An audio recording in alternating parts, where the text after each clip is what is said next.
नमस्कार, मी Mansi. News uncut मध्ये तुम्हा सगळ्यांचं स्वागत करते. या बातमीपत्रात आढावा घेऊया टॉप 10 घडामोडींचा.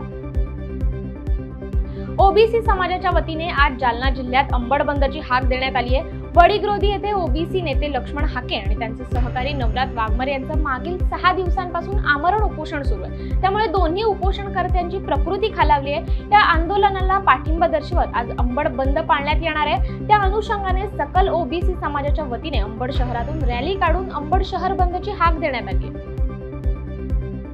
ओबीसी समाजाच्या आरक्षणाच्या रक्षणासाठी जालन्यातील वडीग्रोधी येथे उपोषण करत असलेल्या लक्ष्मण हाके यांच्या आंदोलनाचा आजचा 7वा दिवस आहे. गेल्या 6 दिवसांमध्ये उपोषणामुळे त्यांची प्रकृती प्रचंड खालावली.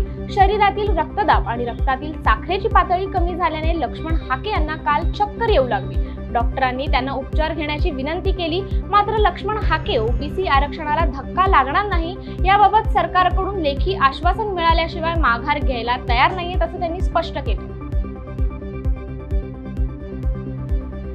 गेल्या काही दिवसांपासून लपंडाव खेळणाऱ्या पावसाने अखेर आज सकाळी मुंबईत हजेरी लावल्याचं दिसतंय.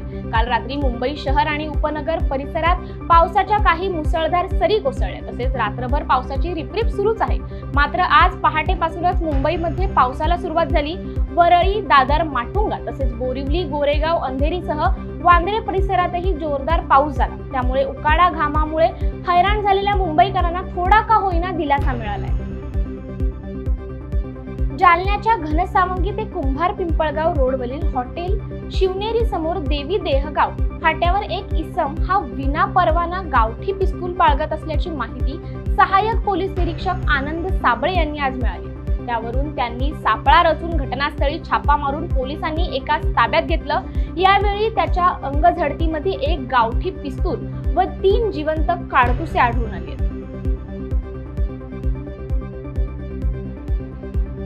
बांधकाम सुरू असलेला पूल कोसळल्याची धक्कादायक घटना बिहारच्या अररियामध्ये घडली आहे. कोसळलेला पूल बनवण्यासाठी 12 कोटी रुपयांचा खर्च आल्याची माहिती समोर आली. 12 कोटी रुपयांचा पूल उद्घाटनाआधीच कोसळला. त्यामुळे पुलाच्या कामात गैरव्यवहार झाल्याचा आरोप नागरिकांकडून करण्यात येतोय. पूल कोसळल्यानंतर एसीपी सिंगल कंपनीत गार्ड म्हणून काम करणारा एक व्यक्ती बेपत्ता असल्याचं सांगण्यात येत आहे. त्याचा मृतदेह अद्याप सापडला नाहीये. त्याचा शोध घेण्यासाठी एसडीआरएफ आणि एनडीआरएफ पथकांकडून शोध सुरू असल्याची माहिती अधिकाऱ्यांनी दिली आहे. अयोध्येतील रामलल्लाच्या सुरक्षेसाठी तैनात असलेल्या एसएफएस जवानाचा गोळी लागल्याने मृत्यू झालाय. संशयास्पद परिस्थिती मृत्यू झाल्याने घटनास्थळी एकच खळबळ उडाली आहे. या घटनेची माहिती मिळताच तातडीने त्याला रुग्णालयात दाखल करण्यात आलं. तेथून त्याला ट्रोमा सेंटरमध्ये पाठवण्यात आलं. ट्रोमा सेंटरमध्ये डॉक्टरांनी जवानाला मृत घोषित केले.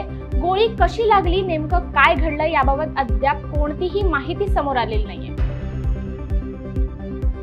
मंठा तालुक्याच्या हेलस शिवारातील खदानीत पोहण्यासाठी गेलेल्या 2 मुलांचा पाण्यात बुडून मृत्यू झाल्याची दुर्दैवी घटना घडली आहे. दोघांच्या मृत्यूमुळे हेलस गावावर शोककळा पसरली आहे. वेदांत खराबे आणि प्रणव खराबे हे दोघे जण काल दुपारी 3:30 वाजेच्या सुमारास पोहण्यासाठी खदानीवर गेले होते. दोघांनीही पाण्यात उडी घेतली, मात्र पाण्याचा अंदाज न आल्याने दोघेही बुडून मृत्यू झाला. त्यांच्या आरडाओरडीचा आवाज ऐकताच त्यांचे कुटुंबीय वाचवण्यासाठी आले, मात्र तोपर्यंत त्यांचा मृत्यू झाला होता. पोलिसांनी या घटनेची पुढील कारवाई केली आहे.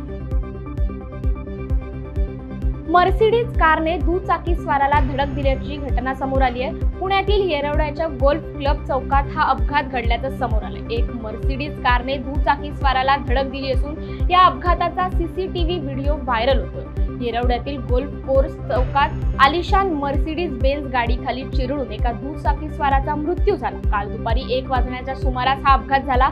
मर्सिडीज बेन्झच्या चालकाला ताब्यात घेण्यात आलं असून येरवडा पोलीस ठाण्यात गुन्हा दाखल करण्याची प्रक्रिया सुरू आहे. इंदोर, मध्य प्रदेश येथे सुरू असलेल्या खेलो इंडिया महिला लीग मध्ये नाशिकच्या मनमाडमधील महिला खेळाडूने कौतुकास्पद कामगिरी बजावली असून युथ आणि ज्युनियर या दोन्ही वयोगटात 2 सुवर्ण पदके तसेच 12,500 रुपयांचे रोख पारितोषिक पटकावले. आकांक्षा किशोर व्यवहारे असं या यशस्वी खेळाडूचं नाव आहे. स्नॅच मध्ये 63 किलो आणि क्लीन जर्क मध्ये 78 किलो असे एकूण 141 किलो वजन उचलून तिने उत्तम कामगिरी केली असल्याचं तिच्यावर कौतुकांचा वर्षाव केला जातो. भारतीय भालाफेकपटू नीरज चोप्राने पुन्हा एकदा देशाचं नाव उंचावलंय. नीरजने लुसाना डायमंड लीग मध्ये पहिले स्थान पटकावले. त्याने 87.66 मीटर अंतरावर भालाफेक करून पहिलं स्थान पटकावले. या मोसमातील त्याचा हा सलग दुसरा विजय आहे. याआधी दोहा डायमंड लीग मध्ये त्याने 88.67 मीटर फेक करून पहिला क्रमांक पटकावला होता. वेळ झाली आहे टॉप 10 मध्ये इथेच थांबायची. पाहत राहा न्यूज अनकट.